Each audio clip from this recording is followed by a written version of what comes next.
Hey guys, welcome to the Suit Up Podcast. I'm your host, Stephen Adkins. Thanks so much again for joining us. It's great to see you today. I always like to get a little bit of business done at the beginning. Be sure to hit the like and subscribe button, and that way we can hear from you all, our audience, as to some episode ideas that you may have or things that we've talked about in the past that you might want to deep dive on a little bit more. We certainly love to hear from our audience. And today I have the great pleasure to introduce one of my great friends, Miss Heather Waters. Hi. How are you? I'm great. I understand, before we deep dive into what you do, you just got back from a little bit of a trip. I did. I feel like I'm still on vacation. Hey, there's nothing wrong with that. My yoga pants. I'm feeling good, yeah. Where'd you go? Well, I started in the south of France Yeah. and spent a couple of days there. One thing on my bucket list was renting a car and kind of driving down the coast. So started in Milan, worked my way down. Listen to this. And went to Cannes and Nice. And then from there, met my family, some of my family in Tuscany. That was lovely, at a villa there. So you've been just living the life. Yes. On Europe time, though. I'm still a little bit on Europe time, yeah, or Malta, because that was the last place that I ended up. I kind of went off solo, which I love to do once a year, just kind of go off on my own. I love it. Well, and Europe is unbelievable to me. I haven't been everywhere but I've been to Italy and a few other spots, and I'm just in love with it. Culture, aspect, timing, siestas, all of it. Lots of siestas there. Yeah. So much. So I had to kind of rabbit trail a little bit because my good friend just got back from a trip, and I'm like, I have to know, what was that all about? So now let's introduce who you are and what you do. I'm Heather Waters. I do a few things. I'm the founder and producer of the Richmond International Film Festival, executive director and president of the Riff Arts Institute, which is a nonprofit, and co-founder of Creative World Awards, and CEO of the Media Industry Exchange. I love it. So she doesn't do anything. I stay a little busy, but I enjoy it. But you know what? And that's why I knew you would be such a great fit for my podcast, simply because, you wear multiple hats. Two roads hats, as I we love know. it. Right. But I love the fact that someone that is, multi-diverse, has so many things going on, and how we juggle all of that. And we're going to deep dive into all of that. But it just kind of gives an overview of, we're more multifaceted, just not just a one show pony, right? We love having multiple things going on. And do you feel like that if you don't have 5 or 6 things going on, something's wrong? I do. I think that runs in my family, so it's kind of in my blood. That's how I grew up. My mom is like the master multitasker. Right. And always on the go and looking to develop. And so, it's kind of in my nature. It totally in mine. If I don't have 10 things going at one time and it gets down to about 7 or 8, my wife goes, "What's wrong with you? What's going on?" You're in Europe or Malta. True. Or, then you're like, let's forget it all. Yeah. If I'm on vacation and I've had other guests on and we talked about this, and this is a great starting point. Do you find that you need a few extra days on the beginning to begin to unplug? I do. And then finally, by the second half, you're finally able to kind of, rest, relax, disconnect, be more in the moment of where you are, right? I do, yeah. And so I intentionally try and plan the first part of my trip with things that I know will kind of be a release, like driving through the south of France. Right. I'm like, okay, that's going to be a lot of traveling, but it'll help me kind of unwind and get to that relaxation. A lot of windshield time. Yeah. But that's a great way to, disconnect.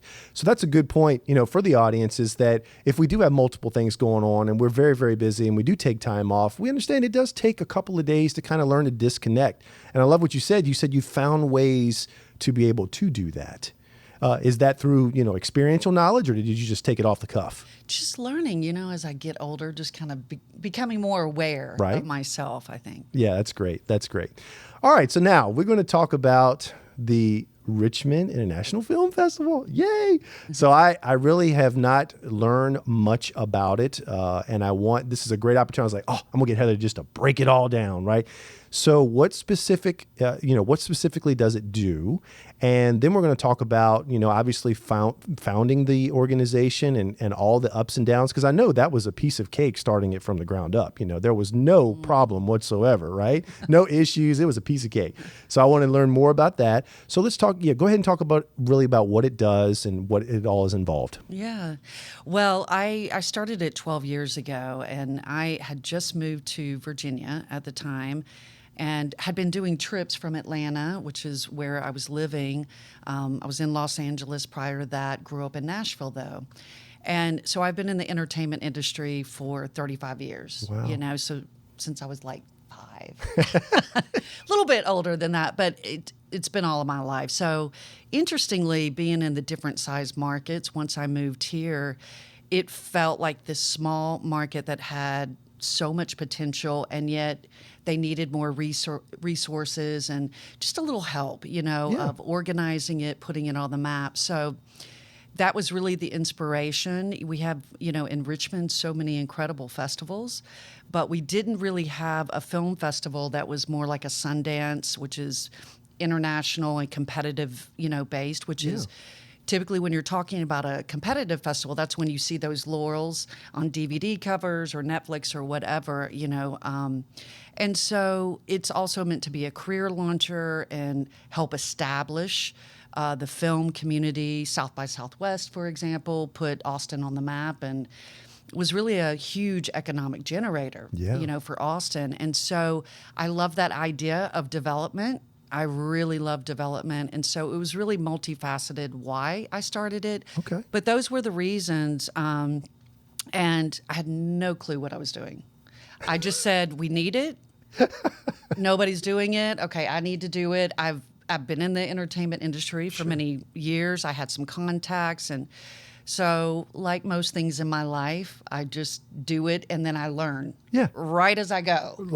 Off the cuff. And it was insane. Looking back now, I'm like, what was I thinking, really? It was the hardest thing I've ever done. Yeah. I know with, starting from the ground up and having no experience in doing it, but man, what a learning curve. The best way, like hands dirty. Yeah. I'm sure you were doing all hats, right? Yes. All of it. Yes. And then you begin to assembling a team and it's really amazing. It's been 12 years. So has it flown by? It's flown by. Right? Yeah. But looking back, you can see kind of those pinpoints of I've grown from here to here to here to here. And looking, really, what was your inspiration for Richmond out of all places? Like, what brought you to Richmond? A guy. Oh, well, there you go. Simple enough. I was dating a guy at the time, and we had this courtship, long distance.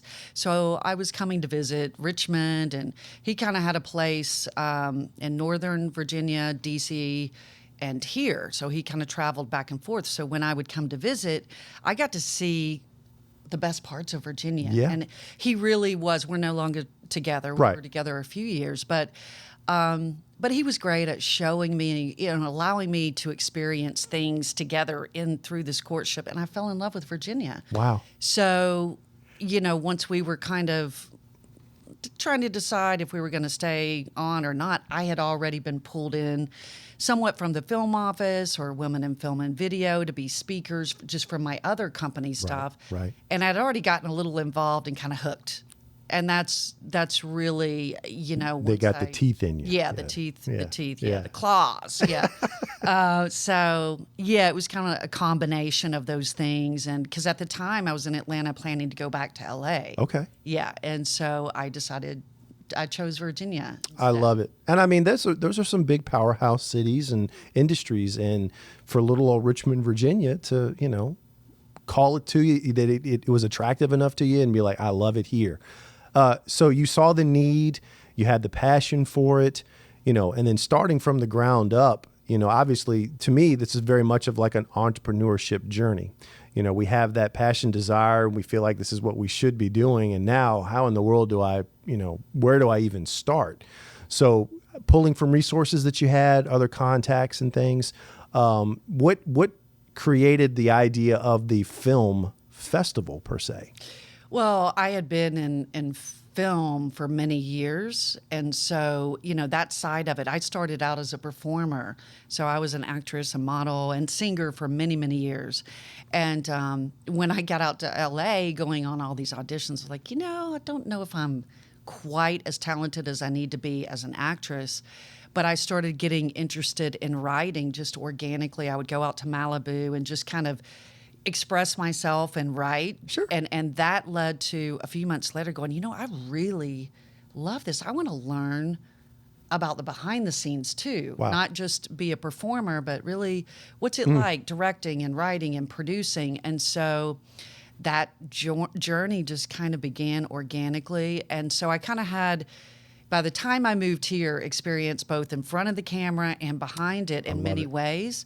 And so it was a real natural fit for me to start it, from that standpoint. I love that. And it showed that, you're starting in one vein and that wasn't the vein that you ended up in. Yeah. But if there's stepping stones, just like in my own career, I started in one avenue, as a beard model. Now I'm hosting a podcast, right? But it's like, how did you get there? But you weave through all of these different experiences and things that you're learning your passions and staying true to who you were, because you were doing that. And I love hearing, I didn't realize that you were, acting and singing and all of these types of things on one side, and then realizing that you enjoyed the other side more than that side. Yeah. And it felt more of your passion, I guess. Yeah. Did you find any inspiration during that time when you were writing, and did you see things that really kind of unlocked areas that you had no idea about? A lot of books, I would read just for my own development. Sure. And I think that was part of it. And then from there, it was nature, just kind of getting in touch with nature and being outdoors and listening. And just it opened up this whole new world for me at that time. And at that point, I was only in my 20s. Right. So, and that just kind of kept evolving. And then I started directing and producing and writing myself. And then that led later to starting a company where I developed other writers, and it just kept snowballing.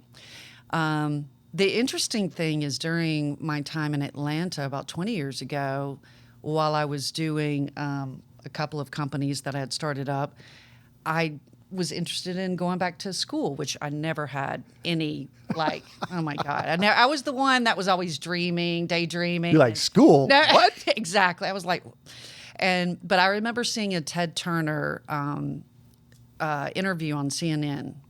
And it was something on Africa, I don't even remember the interview very much, but by the end of it, I was floored. And I said, okay, I'm right downtown. I got to go sign up for a class tomorrow. I've got a daughter, she was 8 months old at the time. I'm like, I'm going back to school. how am I supposed to do that? Right. At that point, her father and I hadn't married, but we were still seeing each other. So I signed up for a class, and that led to, so while I was doing the film stuff, I got degrees in political science and international relations, which at the time, I really didn't know why I was doing it. And it's really interesting because all these years later, through the film festival, I use all of those international classes in this way that I never would have imagined back then, right? But you were tooling your arsenal. I was. It was. That's amazing. There were frustrating moments then because I couldn't see it all. Of course. But now looking back, it's really cool to see it all kind of come together, yeah. So what's the process in organizing this film festival? Right, by the time, let me ask you like this. By the time one is done, are you already next day working on the next one? Yes, right? yeah. Break that down a little bit. I'd love to know the process. Yeah, I mean, we started off very small. The first year, it was just short films only. Okay. I did a few music events and panels, and we did red carpet events. But I really thought I was going to die. It was like the hardest thing. I was like, oh my God, this is so much work. But then, I don't know, I'm a glutton for punishment or something. But because This was year one. We doubled, yeah. Okay. And we doubled, the size of it the next year. And then I went to features, and then it just kind of doubled in size every year the last 12 years, and lots of different expansions, adding a full-blown music festival and creative industry conference, a lot of different things like that. So yes, it is intensely demanding. What keeps me inspired though, right after one finishes, I have about 3 to 4 weeks of follow-up, Okay. doing press and logistics and things like that. Picking up the pieces. That's right. Lots of wrap-up work. Yeah. And then after that, I usually take a couple of weeks, just, okay, nobody bother me, Right. I'm going. I need to check out. Yes. Before I do that, we will open up submissions before I go. So there's a lot of prep work involved. And then I jump ship, come right back into it. And then it's a full, the full year leading up to the next festival. And through the years, we've started doing some pop-up events like in between some of the years. So it is a lot of logistics. There's certain things that we do from month to month throughout the year that are kind of leading up to the planning. So I would hope so. yeah, Little here, little there to kind of, little things that we have to hit deadlines, depending on what month it is, Sure. During any given year. And then, it just starts all over again. And, we're always trying to. Well, you haven't died. Well, no, doing still good. with us. I hope it's keeping me younger. That's what I'm. Well, right. So the two things that came to mind, like year one, it was really just you putting it together. How big is your team now in year 12? I'd love to know. We only have a team of core team, myself, and I have an assistant, and then one other part-timer. Okay. And they're usually seasonal. So the rest is all volunteer. I was going to say the arsenal of volunteers. It's one of these things from the outside. I don't even like to talk about it that much because people think it's insane. It is insane. We were, at times we'll have 2, 3, or 4 on staff part-time, but really it's been a situation where I have to pull the heavy load of everything because film festivals, you have to grow into the sponsorships and prove yourself, which we've done year to year. And then following suit to that are ticket sales and lots of other things you need to do in order to revenue, 100%. the proceeds and stuff to keep it running. So volunteers the week of and a few weeks before to help with outreach. Outreach is very important. And, we're very fortunate to work with great community partners that we kind of help each other out and, and so that helps with outreach and, Of course. marketing, promotions, all those good things. And we have great venues.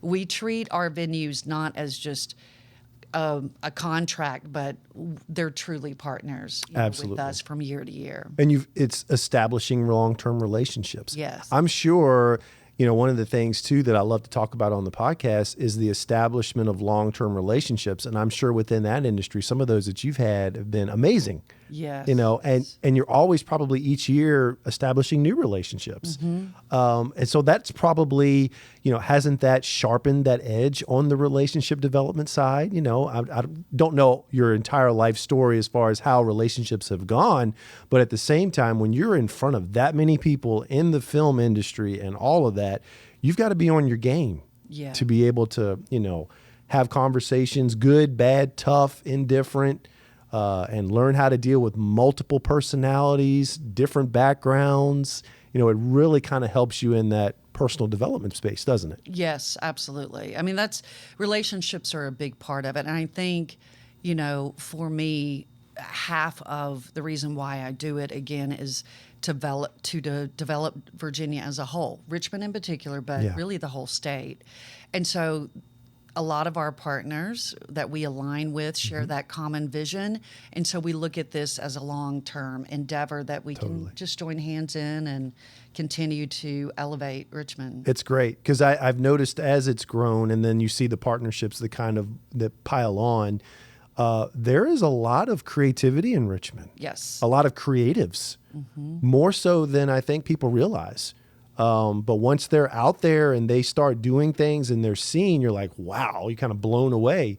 And I really appreciate that it's the film festival is a resource to kind of highlight, to instruct, to give back. to really help develop those that are up and coming and have no idea where to start, right? So is there a way of seminars and teaching and professorship kind of thing that people do within the film festival to help?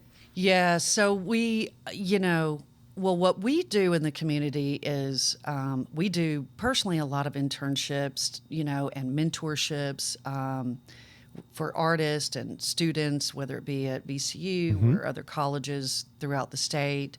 That's our way of kind of helping connect these students with a real world industry experience, because that's what they get at RIF.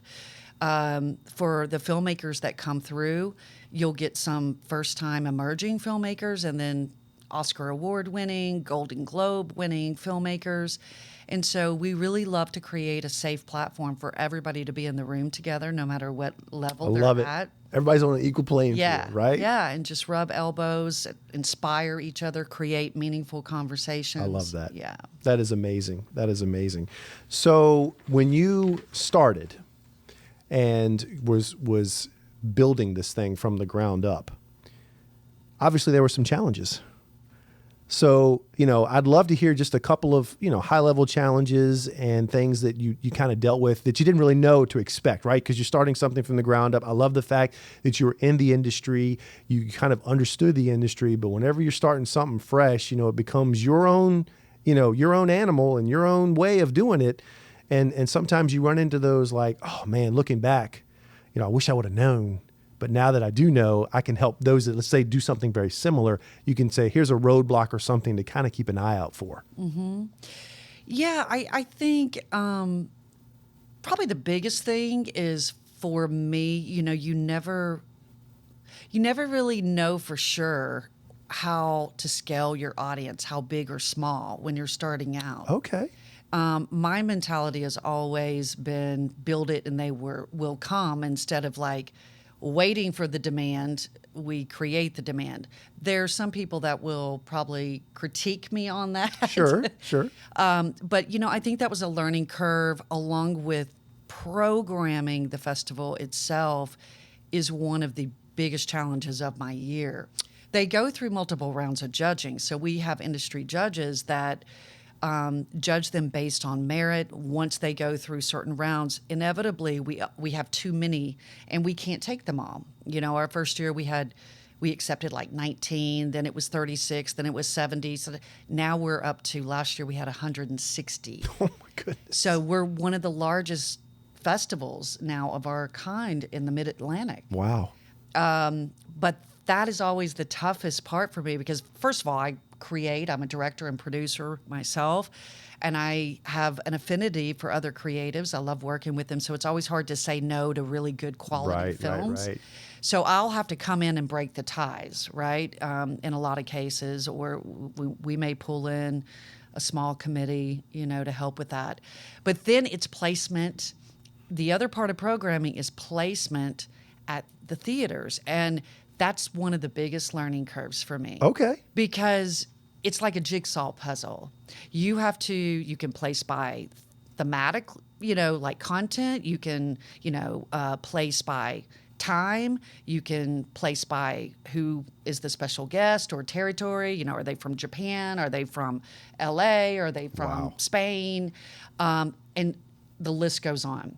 So you also have to give a certain amount of time in between for panels and Q&As. And it's one of the most demanding things. So that, I think, through the years, I every year learn something new in that regard. Just in the programming aspect. And unfortunately, it's one of those things you can't go out and just learn, right? It's experience. It's a niche kind of field, which has made it difficult in some ways finding staffing when we're in a position to bring new staffing on. We have to kind of do more extensive searches, but just that kind of learning process, because it's not something you can just research on Google even. Right. It's like, how do you do programming for a film? Yeah, you have to figure it out. You have to make some wrong choices and kind of get better at it. So, so that brings to mind, you cannot worry about people pleasing. No. In that aspect. It is, and that's a great observation. yeah, you have to kind of tune that part of your brain off. And for me, that I guess I was a little bit of a people pleaser at one point. That was my next question. Like, Tough, were you a people pleaser? I think so. I didn't realize it, but yeah, when you start to hear that internal dialogue in your head, and you're leaning. You're like, oh, I want you because I want to make everybody happy, but. And that's happening when you are having a tough time making decisions quickly and efficiently. Right. And I'm usually a very quick decision maker. It's like, no, I go with my internal sort of compass.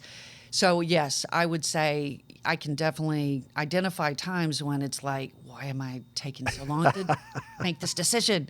And it's because, you have to had to learn to kind of overcome that. You got to overcome that. Yeah. And as a relational type person, right? And we're relational type beings that we want to, at times we want to make people happy, but in something, it's almost like this has almost become self-sustaining. Obviously, you've got to be there directing the ship, but with that many, you said 160, and then the programming and the events and the partnerships, you've built a beast to where it's kind of, look to expect it to be there. People are looking for it to be there. It's going to happen regardless.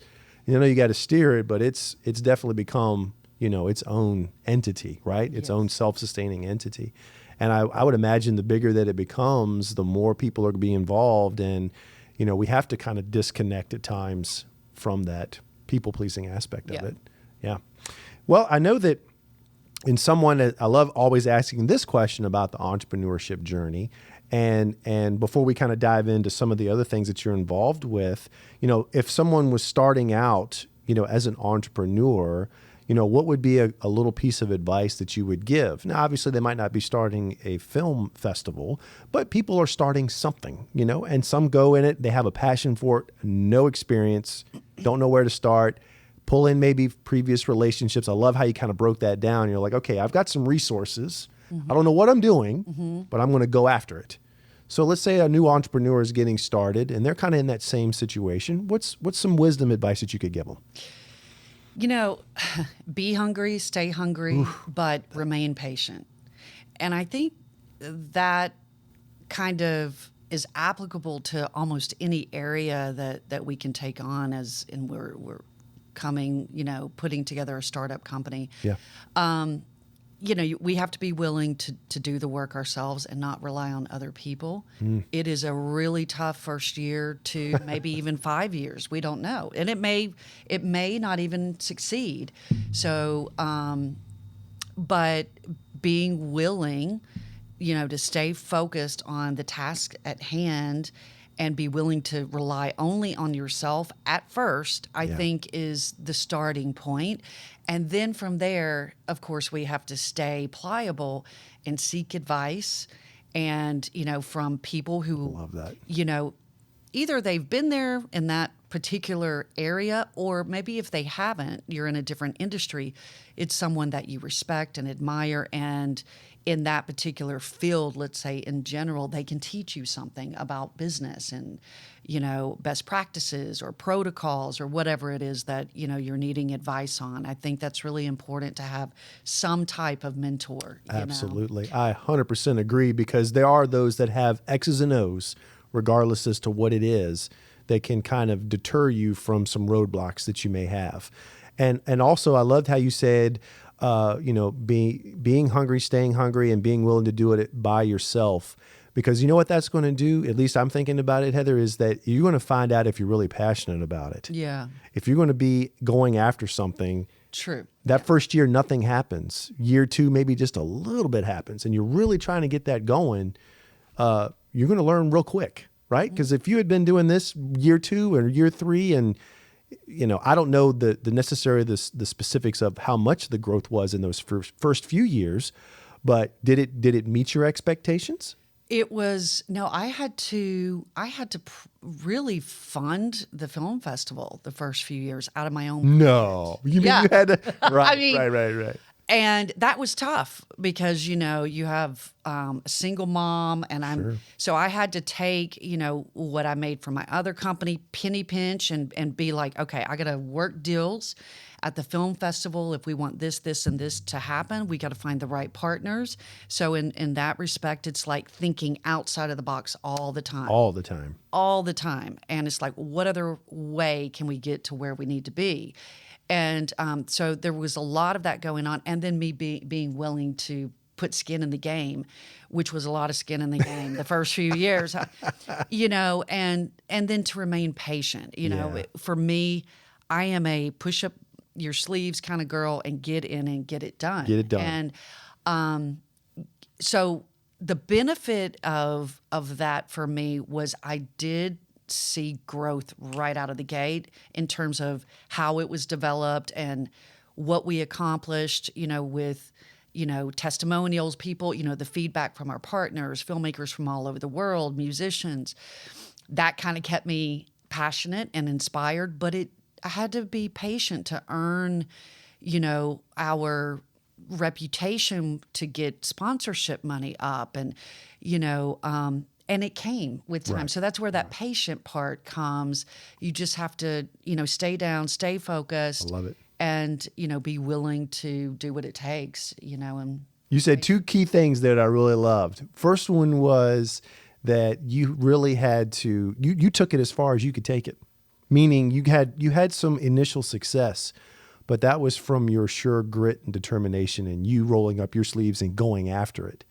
And then, because anything that, even when I do something, I can take it but so far. Like I can put enough effort into it, and then I realize that at that point, okay, now I need to be patient. Yeah. I've got to let the reputation develop. I've got to let the sponsors see that it's going to last more than one or two times. Yes, yes. So there is that, oh man, I want to push it through and I want to get it done, because I'm a get it done kind of guy too. Like I'm all in. If I'm doing something, I will sell out to it. But then there's that point where I'm like, man, I've got to learn to be patient and allow things to develop. So that's really, really, important. Excited to bring one of our sponsors to you today, Two Roads Hat Company. Two Roads Hat Company has been an amazing company to work with. It is one of the companies that Silver Fox Squad uses, and we call it the perfect brim. They have a great versatility of looks in straw and in felt. I absolutely love Two Roads. It's a small business, which we love to promote, and it's made here in America. So this is a great opportunity for you to go to tworoadshatscompany.com and pick up one of your new perfect brims. Even with our sponsors, even though, and they're such a big part of helping us stay afloat from year to year, but even with our sponsors, I don't look just for a check.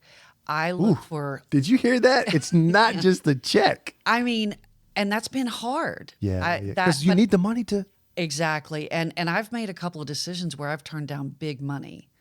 I've had people come on a national level and say, you're sitting on a gold mine. Would you basically, I took it as kind of a sellout, and I had to look at it and go, no, that's not the direction of where I want this to go. So I had to really think early on, I'm committed to making decisions that serve the vision of the company, and I'm going to try and stay as close to that lane as possible. And if that means turning down money to go for the longer impact of things, then I'll do that. And so with our sponsors, we look for like value-minded, vision-driven people that are compatible. I love that. Well, and it also needs to be good synergy, right? Yes. Because there could be that big check, and then lo and behold, the synergy's not there, and then you're like, money's already spent. Now I got to figure out a way to get it back and sever the relationship and all that. So you had to establish core values up front very early and try to maintain that regardless of the dollar sign. And I'll be honest with you, at times when it gets rubber meets the road and it gets tough and you've got to have a budget and like, where is it coming from? And like you're saying, you have all these multiple things that we're trying to pull from to put the resources together. The heat can get on. Yeah. And you're like, oh, a little sandpaper. Yeah. I love that. Yeah, a little sandpaper. Like, which way am I going to go? I really, really like that. Establishing, that's a good point. Establishing core values, initially, early on. Or another way of putting it, boundaries, putting in those boundaries in place that these are where, regardless as to how big it gets or how popular it becomes, or, because I think really when you get starting off, it's by your own determination. Then as sponsor money starts coming in, then the more popular it becomes, everybody's like, this is the busy restaurant that everybody wants to go to. Yeah. So then everybody's like, oh, I can give you this or I'll give you that, but we want this in return. It becomes that lobbying aspect of it. And I feel like if you hadn't established those boundaries of values in the upfront, it could go a turn left and you're like, how did we get here? So that's really, I really appreciated that. Yeah. And to show that as kind of a good starting point in any endeavor that you do. So that kind of segues, I'd like to talk a little more about, the nonprofit. So, tell myself and our audience a little bit about, the Art Institute, what all is involved with that and how the nonprofit's working. And obviously it's a partner within RIF. So yeah, I'd love to hear more about that. So, early on when I started RIF, it was a big vision beyond just a film festival. It would be a development sort of hub and with intentions to expand at these certain stages by one was developing talent internally and by introducing them to outside talent. Through conferences, through panels, and things of that nature. The other thing was the music festival expansion, going bigger with that. And through this, and I should say at the same time, the same day I started RIF, I started my other company, the Media Industry Exchange, which would serve as eventually sort of a production hub and a distribution alternative for these filmmakers, for these musicians, and for really creatives around the world to collaborate. I love that, yeah. With an indie sort of spirit about it, because at that point I felt like you've got all these major big conglomerate companies that really are taking the biggest piece of the pie, from artists. And I'm like, how? And meanwhile, you had all this technology, changing. And so you sort of saw a shift more to DIY. Well, but yet people didn't know how to use those tools. So the same day I started RIF, I started the Media Industry Exchange to sort of, become an alternative to that. Meanwhile, as those things sort of developed, I'm working with creatives myself, right? So on the side, when I do have free time, I consult as a producer, and I'll develop projects, or I'll work with certain artists, whether it's filmmakers, musicians, and it just started growing so much when it was off season. So we're planning the next festival, and meanwhile, all of these filmmakers, a lot of them from the festival, would want to meet and maybe work and do collaborations, which I love.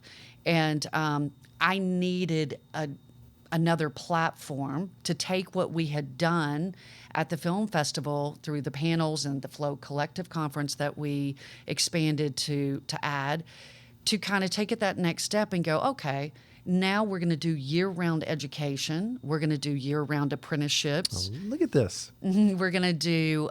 build it and they will come. Build it and they will come. And fellowships, artist fellowships. Now we're working on an artist in residency program.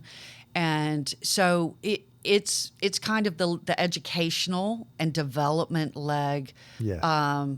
That is a separate entity, nonprofit, that can exist year-round.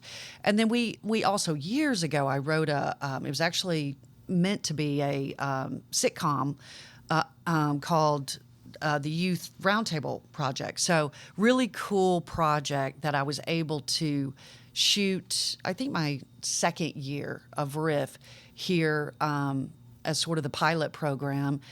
That I started expanding and working with youth to develop them, not just in the arts, but sciences and critical thinking and leadership development, business development. And so that started growing. And so, the Institute also helps house that. And we're working on expanding that into the public school system and That's a lot amazing. of different areas. So it sounds like to me that it's an actual, for lack of better words, like an affordable resource. Yeah. That it's not so out of the realm of, someone involved in like, there's no way I would be able to afford this. Yes. But it gives it more on a practical, Right now, all of the services we offer at the Institute are free for the artists. Now that it was designed so that, the sponsors and companies or individuals can help sponsor other artists and their development. Now, COVID kind of played a number on us because we kind of lost out on some grants to essential healthcare and other things that, where the money shifted. So we may be charging minimal amounts at some point, but right now, yes, everything that we're doing is free to the artist. Yeah. And it's allowing that development and allowing that relationship building and being in the right place, right time, the networking. So to me, anyone that's an artist or a creative, a musician or an actor or whatever, you would want this is a resource, right? You want them involved because it's opening. It's kind of like opening the door to the conference room, and it's like, it's all here, right? Yeah. At your disposal. And again, it allows them to, how passionate are you about it? Because here's resources. You can't say you don't have excuses now that I can't move my career forward. Mm-hmm. Get involved, network. Side hustle. You're definitely a proponent of side hustles, right? Yeah, lots of that. Lots of side hustles. We have to survive. Yeah. Of course. Yeah, and I think as we're developing and building things, nonprofits or the film festival, you have to have other things going on to kind of help fund until it gets to the place where it's self-funding, and I appreciate that. So when you are a couple of questions in regards to the foundation or the nonprofit and the film festival, what's one thing on a positive side? What's one thing that you didn't expect that happened? Like you're like, I never thought about it that way, and looking back, I'm like, wow, never would have expected that. That's a good question. Yeah. I haven't thought about that. Albeit, was it relationship? Was it, slower than you thought? Multiple ways it could go, but just, you've got multiple businesses and multiple things that you've created, kind of looking back, like I didn't expect that. Yeah. Two things come to mind. One is, we get testimonials from the film festival. The first one that kind of, really took me back was a few years ago. And it was somebody who goes to Cannes every year and Sundance and all these major festivals around the world, which I so admire. And they, after the festival, wrote in and said, this is by far, hands down, my favorite festival. And I go to these places every year. Like, what you're doing is creating a safe place for artists to not only coexist, and not only network, but to authentically engage with one another. And it was refreshing. And so I love the idea. I mean, first of all, it floored me. I'm like, and those have continued. So I think that was because, when you think about it, I never set out to compete with a Sundance But you kind of feel like they're here. Right. Yeah, we're nowhere near anything Right. like that. But to get these kinds of like genuine comments coming in, it's really humbling and really rewarding too. 100%. And fuels me in a lot of different ways, and our team. So, I think there's that. The other surprise probably is just, I'm surprised at how many filmmakers and musicians after the festival want to really do what we set out to do, and that's bring them back here to shoot their films and record their projects. Okay. And, again, that's part of the development of Virginia, to build that production hub out. And we anticipated that, but we've had people move here from LA after coming to Richmond for the first time at the festival, and all over the place, different countries, whether it be Germany or Singapore. And I love that. And so I think even though that was part of the mission, sometimes you're like, wow, it actually works. Right. And I really think that goes down to a lot of the passion and the energy and the authenticity that they feel from our team. Yes. And the city itself, that creative energy, and just, it's a great compliment. It really is. And that's a testament to Richmond as a whole. Mm-hmm. And the attitude towards creatives. Yeah, that is very rewarding. I mean, looking at it like, wow, you step back and we're actually doing something right. Yeah. Sometimes when your head's down and you're in the middle of the trenches and you're doing the do, you forget sometimes. True, it is. And you kind of pop up for a moment and somebody pays you this unbelievable compliment and you're like, okay, it does give you that little bit of energy to kind of spur you on to keep doing what you're doing. And you're like, okay, if people are saying this is the best one they've ever been to or their favorite, and people are moving from out of state into Richmond because they love the experience, then I'm like, oh, put more chips into what we're doing. Absolutely. How can we make it even bigger and better? So there's that constant, I'm sure you and your team constantly looking at self-improvement. How can we get better? Critiquing it. Do you have those kind of sessions of what went right, what went wrong? We do. Yeah. We try and do it fairly quickly after the festival. Well, it's fresh. Yes. So, and all the team kind of comes together, and it's just a real relaxed place for everybody to kind of share strengths, weaknesses, celebrate our victories. Right. It's the teacup boiling or tea kettle boiling and kind of let the top off and let the steam out, right? But, yes. Oh, I'm so glad we're done with that. Here's everything I love. Here's everything I hated, all that kind of stuff. Yeah. I love that. Well, we actually have, we met at RVA Fashion Week. So I love the fact that now that RIF and RVA Fashion Week are partnering as much as we possibly can and have in the past and supporting one another.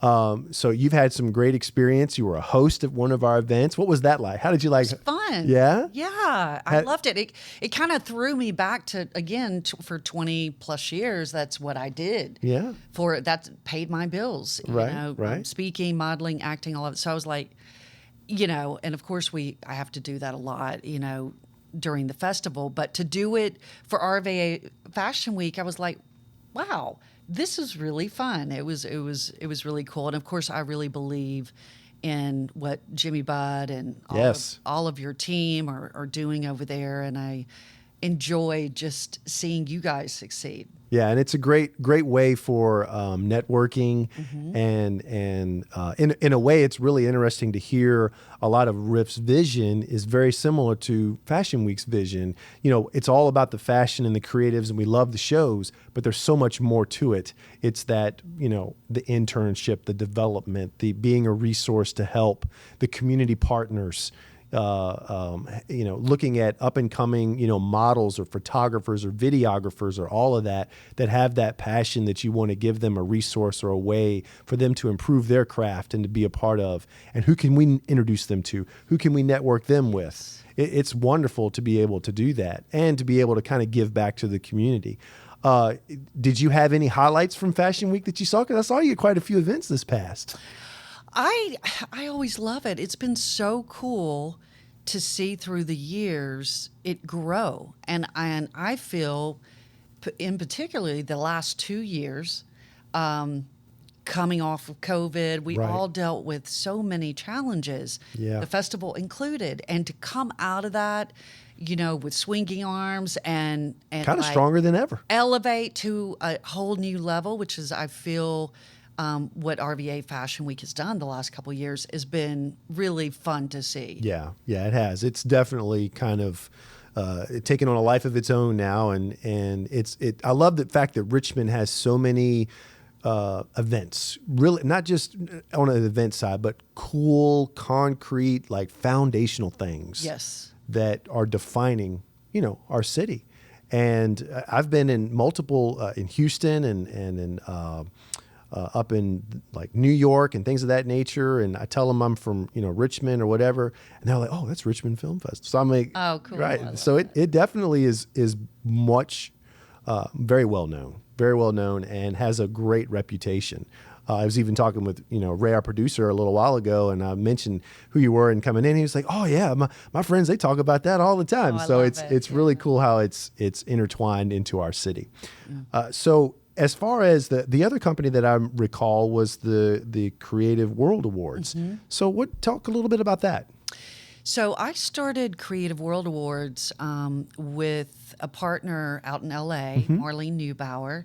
And at that time, I had moved from LA to Atlanta to work on producing a small local TV show and directing that and writing. And so a few years had passed, and I saw an opportunity to really, we need more, material to develop. And at that time, Atlanta, Georgia itself was not the huge film hub that it is now. Right. That thing is it's huge. hustling. So I kind of, was at the front side of that, really wanting to be a catalyst in my own little way in Atlanta. And so I approached Marlene, who is one of my dear friends in Los Angeles, from when I had lived there, and she was from the film distribution side. I had been doing some producing and other things, and I was like, you know what, let's start an international development company. We want to produce projects together. Maybe we'll find projects for ourselves or some of our colleagues. And it was hard at that time because you have so much content out there, but a lot of times writers can't get it to the people that they need to get it to because they don't take unsolicited material, right? So I just kind of approached her one day as I was thinking, and I was like, you know what, we could do an international competition. We could actually, as producers, help develop the content. We'll be kind of that go-between. So our partners, who were needing content, whether it be studios or independent production companies and everything in between, we can kind of go through the content and turn over the best and help these writers sort of get the material into the hands of the people that need to see it. So it was a way for kind of two-pronged for us to kind of enlarge the scope of what we were doing, and at the same time really help writers, which at that point I had a real passion for working with other writers. And so we started Creative World Awards, and it's now in its 18th year. Wow. Yeah. So that's amazing. It's been around for a while. Yeah. Heather's all about resources. Yeah. Right? It is all there for resources. And it's so amazing how they all intertwine together, but they're all kind of separately doing their own thing. But in some form or fashion, you could almost start here at the film, then you go to here for this, and then you go here to this, and they all are true. Yeah, yes. It's really kind of stepping stones to help up and coming artists or even established artists. Kind of cuts through the minutia, right? Yeah. And I think, going back to, I don't know that I saw all the things connected as I was doing it. The way I was developing and making decisions to start new companies or expand and, within a certain company was there's a need. Then I have a vision, something that we can do maybe to sort of break new ground in the industry in some way. But really it's kind of a combination of those two things. Now, the last few years, what I've seen is exactly what you're saying, where it really operates like a flow chart. Yeah. And so when I was building it out, I had some intentions to do that along the way. And then I think it's kind of come together even more from year to year, which has been cool. And to see it kind of all fall into place. Wasn't intended to be that way, kind of a little bit, but then you see it, I love that idea of a flow chart. It really can pick up wherever you are. You can kind of start within these areas. Yeah. That's really, really cool. That's really interesting. Folks, hey, listen, tons of resources there. We'll have all the details down in the captions of whatever stop you're on, right? Yeah, Whatever way you'd like to start. So we always get to the part of the show where I like to talk about, on a more personal level, some ways that you like to, suit up in your life. So for you, how do you like to suit up, let's say, physically, and then mentally? Because you're very busy, multiple things going on. So there's got to be a way that you, how do you pour into yourself, physically and mentally? Yeah. I've had to learn to get more mindful and intentional with that. And now it's one of the biggest parts of my day. All right. So every morning I always start with meditation and prayer for me.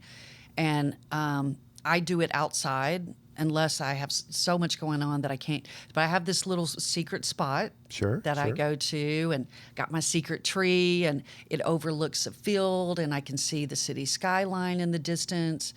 And so I'll kind of go down and begin that time of, and it could last for 10 minutes, or I've been out there for hours some days. Yeah. So it's really. You mean you have hours to spend? Well, I know, not very often. But that's really saved me because it gets, and I also like to get up early. That was a struggle for me at first because I'm a night person too. So I was like, okay, Heather, you got to choose one or the other if you're pulling these kind of hours. And some weeks I'm working 7 days a week, actually most weeks. Even though now I'll try and take Sundays off, but it doesn't happen all the time. Life of an entrepreneur. I get it. Yes. I get it. But starting my day early, starting it with prayer and meditation and connecting with nature. Sure. That sets the pace for me. Sounds like that's a non-negotiable now. Non-negotiable. Gotta have it. And I feel a difference every day. It helps me center myself with business meetings or any work I'm doing on the computer, and just it really helps. The other thing is, physical activity. So, yoga, Orange Theory. I used to, believe it or not, be a spinning instructor, master spinning instructor for many years on the side, just to force myself to get to the gym because I was so busy in Atlanta. Sure. And love spinning. So, but I think adding that to my routine, just having a physical release, 100%. very important. Yeah. Because we'll go crazy. Yeah, we'll go crazy. We can work ourselves literally to death. Yeah. And having that non-negotiable, in other words, that self-care. Got to have self-care mentally, got to have self-care physically, because also we need to be at our tip-top for the demands of the things that we're involved with. Yes. Because you're now at the point in your career with these things, they're not in the beginning stages. They're at the point of you've got to be like on point. Yeah. Yeah, I can really, really understand that. So one of the other things that I always love to ask is, and you can kind of give as much detail as you like, but your personal style. How would you define it? Do you find inspiration nowadays? And how has your style changed over the years? Personal style. If you catch me at home, you're going to catch me in, I would say, athletic wear. Okay. Yeah, I'm one of those yoga pant girls. All good. I'm a Adidas girl. Sure, really. Sure. I'm not supposed to probably call out brands, but I like to be comfortable at home. I'm working out of my home office at this point. I used to have like 3 offices, and post-COVID, it's mainly most of the year is out of the home. So being comfortable for me, looking put together, but flip-flops or my Adidas tennis shoes at home. And then when I go out, I don't know, if I'm doing an event, you're going to find me, usually in a power suit with heels, 9 times out of 10. If I'm going out to, I don't know, somewhere like to have a drink with friends or see a casual band. setting. See a band, yeah. A little bit more probably bohemian style. Okay. But business sort of, just you can actually mix the two. Yeah. I call it dressy messy. Yeah. Yeah. Calvin Klein, though, is my favorite designer. Okay. And I think Calvin Klein is my favorite. Number one, and I remember, when I was 15, I was modeling and I was a fit model for Jordache jeans and all these. So you know how they fit your measurements, right, for these fit models. Calvin Klein just fits me so well. So I love their business suits. It's a unassuming sort of casual, feel-good designer. It's classic. Clean lines and classic look. Yes. So I think I do have that kind of classic side to me for sure. I love that. And do you feel like that it's changed over the years?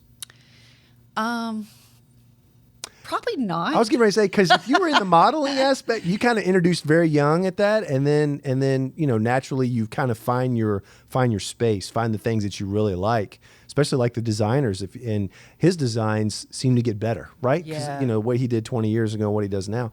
But I think that's really, really cool how you I love the athleisure wear. Look, if it's downtime, I'm in like sweatsuits or PJs. When I'm done, I'm done. Love the PJ. Right. When I'm done, I'm done. Yeah. Right. We laugh, and I've said this a couple of times. Whenever it's downtime and we're at home, I turn into the old people in Charlie and the Chocolate Factory, that are always laying in the bed in their jammies. They're just chilling. I'm nice. It's time to disconnect. Nice. It's time to disconnect. But that's really, really good.